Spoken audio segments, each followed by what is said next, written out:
इंसान को पसीना इसलिए आता है ताकि शरीर का टेम्परेचर 98.6 डिग्री फ़ारेनहाइट के आसपास नियंत्रित रहे, और ये एक नेचुरल प्रोसेस भी है। जब शरीर गर्म होता है तो हमें ज़्यादा पसीना आता है, क्योंकि ये शरीर को ठंडा रखने का काम करता है। सूखने से ठंडक पैदा होती है और शरीर का तापमान सामान्य हो जाता है। वास्तव में ये स्वास्थ्य के लिए अच्छा होता है, लेकिन कुछ लोगों को ज़रूरत से कई गुना ज़्यादा पसीना आता है। अगर आपको बिना किसी काम या वर्कआउट के बहुत ज़्यादा पसीना आता है तो आप इसे इग्नोर ना करें, क्योंकि ज़रूरत से ज़्यादा पसीना आना किसी खतरनाक बीमारी का संकेत हो सकता है। हालांकि ज़्यादा पसीना आना अपने आप में कोई बीमारी नहीं है, लेकिन कभी कभी इसके पीछे स्वेट ग्लैंड्स में गड़बड़ी, स्ट्रेस हार्मोन बदलाव, मसालेदार खाना, अधिक दवाएं हो सकते हैं। इस स्थिति को हाइपरहाइड्रोसिस भी कहा जाता है। दरअसल हाइपरहाइड्रोसिस नर्वस सिस्टम से जुड़ा है। जो लोग इससे पीड़ित होते हैं उन्हें सर्दियों के मौसम में भी नॉर्मल से कई गुना ज़्यादा पसीना आता है। इसमें शरीर को ठंडक देने की प्रक्रिया ज़्यादा सक्रिय हो जाती है। बिना किसी काम और एक्सरसाइज के अधिक पसीना आना हार्ट की समस्याओं की चेतावनी के संकेत हो सकते हैं। इसलिए ज़रूरी है कि आप अपने डॉक्टर से इस बारे में सलाह लें और उनके बताए गए टेस्ट ज़रूर करवाएं, ताकि सही कारण का पता चल सके। और आपको अपने खान पान व साफ सफाई का भी खास ध्यान रखना चाहिए। दोस्तों, नॉर्मल तरीके से पसीना आना हमारे जीवन के लिए बेहद ज़रूरी और फ़ायदेमंद है,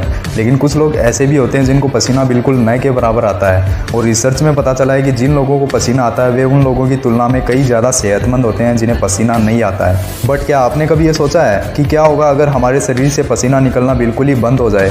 तो दोस्तों, ऐसी कंडीशन में हमें कई बड़ी मुसीबतों का सामना करना पड़ सकता है, क्योंकि पसीना हमारे बॉडी टेम्परेचर को रेगुलेट करने में, कूलिंग प्रोसेस में अनवांटेड मटेरियल्स को बाहर निकालने में अहम भूमिका निभाता है। और जब कभी भी हम बढ़ने लगता है तो ये पसीना हमारे स्किन पोर्स से निकलकर और इवापोरेट होकर कूलिंग प्रोसेस के दौरान हमारे बॉडी टेम्परेचर को नॉर्मल करता है। तो अगर आपके शरीर से कभी पसीना नहीं आएगा तो समझ लीजिए कि आपका बॉडी टेम्परेचर गड़बड़ा जाएगा, और जब भी आपकी बॉडी गर्म होने लगेगी तो आपको आइस बाथ वगैरह से ही अपने बॉडी टेम्परेचर को नॉर्मल करना पड़ेगा। इस कंडीशन को आमतौर पर एनहाइड्रोसिस या हाइपोहाइड्रोसिस कहते हैं, जहां शरीर में मौजूद स्वेट ग्लैंड सही ढंग से काम नहीं कर पाते।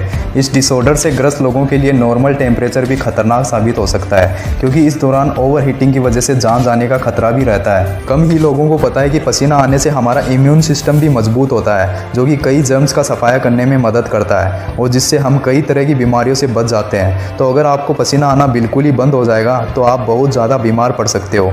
पसीना ना आने से चर्म रोग व किडनी स्टोन होने की भी संभावना बढ़ जाती है, क्योंकि पसीने से हमारे शरीर में मौजूद एक्स्ट्रा सोल्ट भी बाहर निकल जाता है। लेकिन पसीना नहीं आने की वजह से यह प्रोसेस भी रुक जाएगी। आमतौर पर एनहाइड्रोसिस कंडीशन स्किन डिसऑर्डर्स जैसे कि इन्फेक्शन, नर्व डैमेज, ड्रग्स और फेब्रिज डिसीज की वजह से होती है, जिसके दुष्प्रभावों की वजह से हमारे स्वेट ग्लैंड्स डैमेज होने लगते हैं, जिसकी वजह से मांसपेशियों में अकड़न, नोजिया और जान जाने तक की संभावना रहती है। वैसे तो इस कंडीशन को रोक पाना बेहद मुश्किल होता है, लेकिन कुछ टेस्ट के जरिए डॉक्टर्स इस कंडीशन का पता लगा पाते हैं और फिर आगे के ट्रीटमेंट से इसे रोकने की कोशिश करते हैं। अगर वीडियो अच्छा लगा हो तो वीडियो को लाइक कर देना, और अगर चैनल पर नए हो तो चैनल को सब्सक्राइब भी जरूर कर देना। Thanks for watching this video.